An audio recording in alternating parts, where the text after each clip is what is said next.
Halo semua, Assalamualaikum warahmatullahi wabarakatuh.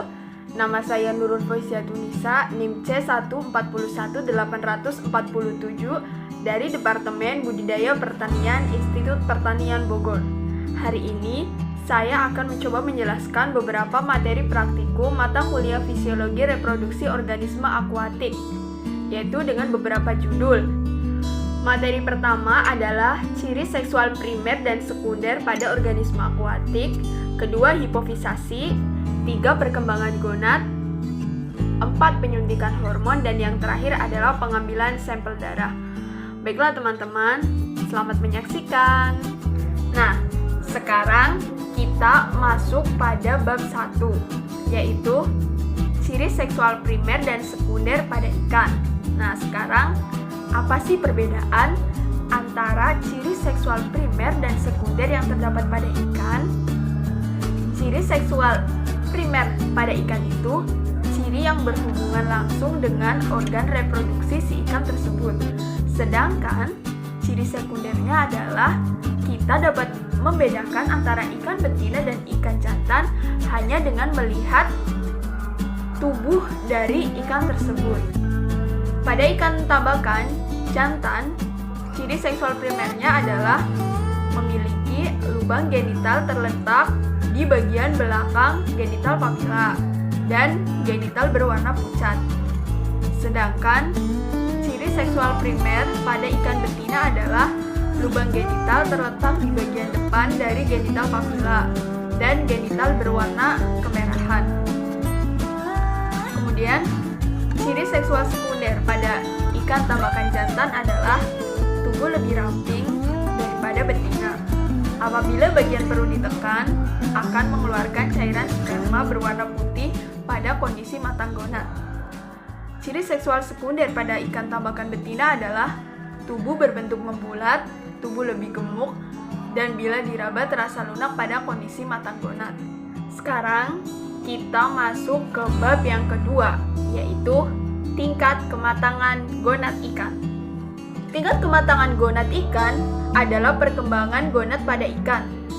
Perkembangan gonad dibedakan menjadi 2, yaitu tahap pertumbuhan gonad sampai mencapai tingkat dewasa kelamin dan tahap pematangan produksi seksual.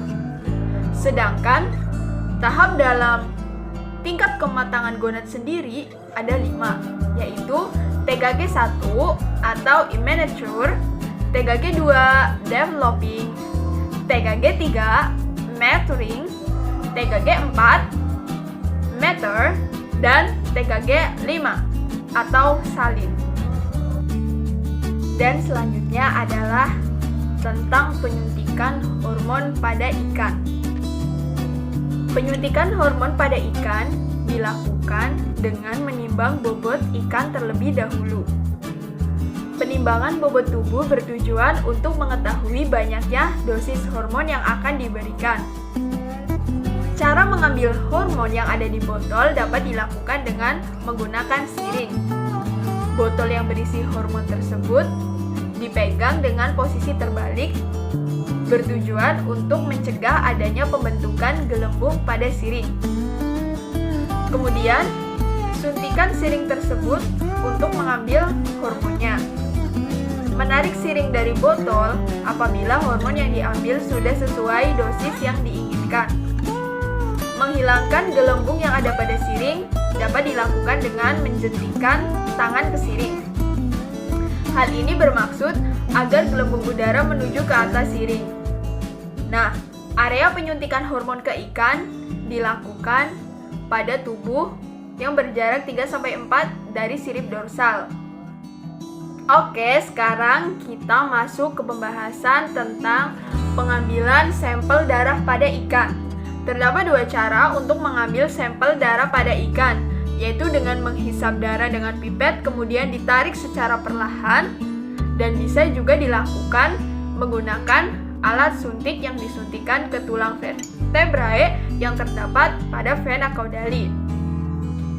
Sedangkan menurut Putri et al. 2014 menyatakan bahwa ada 4 teknik pengambilan darah pada ikan, yaitu pengambilan darah ikan di bagian ekor, atau yang disebut severing caudal peduncle, di bagian tubuh dekat sirip caudal atau puncturing the caudal vessel, dan di bagian jantung cardiac puncture.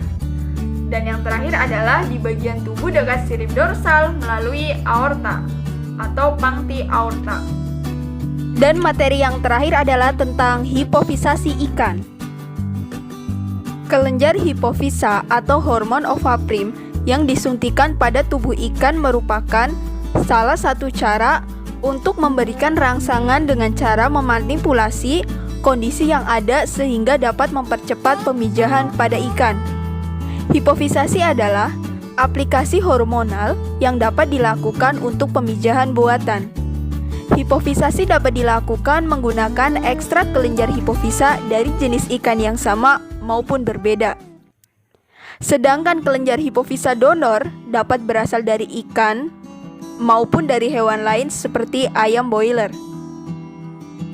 Pengambilan hipofisa ikan lele dilakukan dengan mematikan ikan lele terlebih dahulu dengan menusukkan benda tajam ke otak ikan. Setelah ikan mati, langkah berikutnya adalah memotong atau memisahkan bagian kepala dengan tubuh ikan. Kepala yang sudah terpotong kemudian dipisahkan antara rahang atas dan rahang bawahnya sampai terbelah menjadi dua bagian. Hipofisa ikan lele terletak pada bagian atas kepala yang tertutup oleh selaput dan daging. Proses pengambilan hipofisa yang berukuran kecil dan berwarna putih itu dapat dipermudah dengan memotong tulang pada sisi atas dan bawah yang berada di tengah kepala bagian atas ikan. Baik teman-teman, begitu video yang dapat saya sampaikan. Semoga bermanfaat. Kurang dan lebihnya mohon dimaafkan. Wassalamualaikum warahmatullahi wabarakatuh. Dadah.